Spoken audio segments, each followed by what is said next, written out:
வணக்கண்ணே. ஐயா, பொங்கலுக்கு என்னுடைய அடுத்த படமான மாஸ்டர் படத்தை ரிலீஸ் பண்ணலான்னு இருக்கோம். நீங்கள் தான் பெரிய மனசு பண்ணி எல்லா திரையரங்கங்களையும் 100% ஆக்குப்பஞ்சு தர மாதிரி கேட்டுக்கிறேன் ஐயா. சிறப்பாக நீங்கள் கேட்ட மாதிரியே பண்ணிடலாம் தம்பி, கவலைப்படாதீங்க.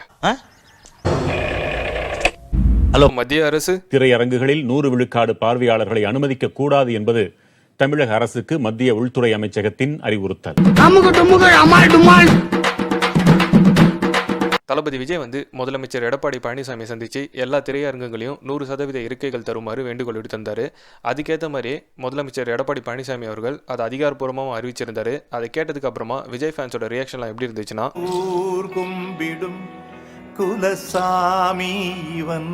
இந்த நியூஸ் 2 நாள் கழிச்சு மத்திய அரசு கிட்ட இருந்து ஒரு அறிக்கை ஒன்று வந்துச்சு. அதில் என்ன சொல்லியிருந்தாங்கன்னா, எல்லா மாநிலங்களையும் 50% இருக்கைகள் தான் கொடுக்கப்பட்டிருக்கு. அதே மாதிரி தமிழ்நாட்டிலையும் 50% இருக்கைகள் தான் கொடுக்கணும், 100% கொடுக்கக்கூடாது. இதை நீங்கள் மறுபரிசீலனை செய்யணும்னு சொல்லிட்டாங்க.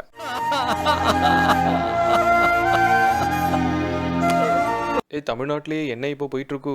நம்ம ஜோசப் விஜய் இருக்கான் இல்லையா, அவன் எல்லா தேட்டர்லையும் 100% ஆக்குபசி வாங்கிட்டான். அதனால அவன் ஃபேன்ஸாக ரொம்ப குஷியாக இருக்காங்க. என்னது குஷியாக இருக்காங்களா? தமிழ்நாட்டுக்கு ஒரு ஃபோனே போடு. திரையரங்குகளில் 100 விழுக்காடு பார்வையாளர்களை அனுமதிக்க கூடாது என்பது தமிழக அரசுக்கு மத்திய உள்துறை அமைச்சகத்தின் அறிவுறுத்தல். Okay, jokes apart.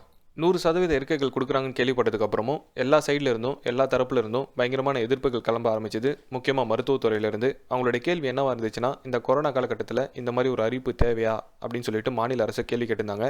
அதில் ஒரு டாக்டர் பார்த்தீங்கன்னா ஒரு படி மேலே போய் ஓப்பன் லெட்டரை கொடுத்திருந்தாரு.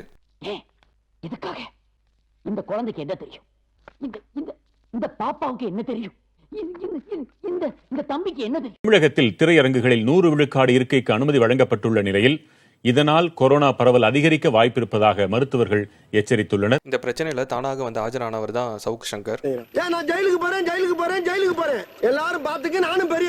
இவரோட எதிர்ப்பை ட்விட்டர் பக்கத்தில் தெரிவிச்சிருந்தாரு. அதில் அவர் என்ன சொல்லியிருந்தாருன்னா, நீ பேசுற பஞ்ச் டயலாக்லாம் உண்மையா இருந்தா முதல் ஷோக்கு ரோகிணி தேட்டருக்கு வாடா பார்ப்போம்னு சொல்லிட்டு ஆக்டர் விஜய் டேக் பண்ணியிருந்தாரு. இதை பார்த்ததுக்கு அப்புறம் விஜய் ஃபேன்ஸ்லாம் சும்மா இருப்பாங்களா?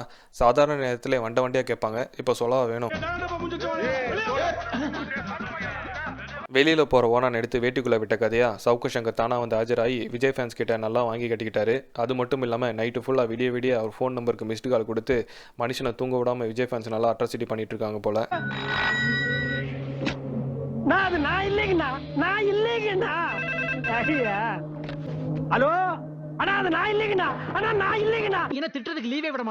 அதில் ஒரு சில பேர்லாம் ஒரு படி மேலே போய் இவர் நம்பர் யூஸ் பண்ணி ஆன்லைன் ஷாப்பிங்கில் ஆர்டர் பண்ணி இவருக்கு ஓடிபி வர வைக்கிறதும், அது மட்டும் இல்லாமல் இவர் நம்பரை அட்வர்டைஸ்மெண்ட்டில் கொடுக்குறதும், ட்ரஸ்ட்டில் கொடுக்குறதும், இவங்களுக்கு ஃபோன் பண்ணுங்க டொனேட் பண்ணுவார்னு சொல்லி பயங்கரமாக கலாய்ச்சி விட்டுருக்காங்க.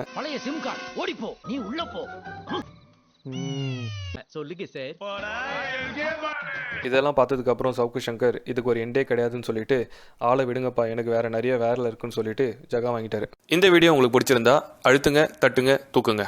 நன்றி.